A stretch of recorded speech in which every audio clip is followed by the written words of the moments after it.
म्हणजे हे अपेक्षित देखील नव्हतं, कारण की जी मानसिकता होती ती खरंच आमच्या सर्वांची म्हणजे आम्ही खूप डिस्टर्ब झालतो. कारण की माझ्या वडिलांची जी हत्या होती ती म्हणजे खरंच खूप निर्घृण हत्या झाली आणि त्याचं दुःख आम्हाला खूप होतं आणि ते दुःख इथून मागे आणि इथून पुढे देखील आम्ही ते म्हणजे स्वप्नात देखील त्या दुःखाचा विचार केलेला नव्हता.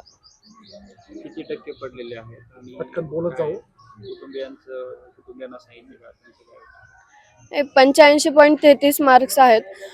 आणि आज खंत या गोष्टीची वाटतेय की आज सर्वजण सोबत आहेत, पण माझे वडील माझ्या सोबत नाहीत. त्यांची कौतुकाची थाप माझ्या पाठीवर आज पडणार नाही.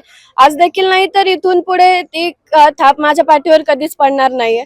आणि ज्या लोकांनी माझ्या वडिलांना आमच्यापासून माझ्या कुटुंबापासून, गावापासून त्यांना हिरावून घेतलं, त्या लोकांना लवकरात लवकर सरकारने फाशी द्यावी. आज आमचं कुटुंब जे उघड्यावर पडलंय, आमचे जे डिसिजन आहेत ते थांबलेले आहेत.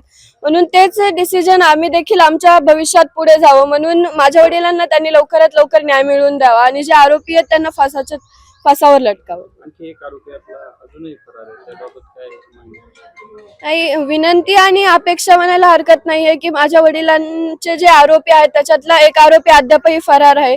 त्याला प्रशासनाने लवकरात लवकर ताब्यात घेऊन त्यांना सुद्धा यामध्ये म्हणजे ते तर आरोपी आहेत, पण त्यांना फाशीची शिक्षा लवकरात लवकर झाली पाहिजे.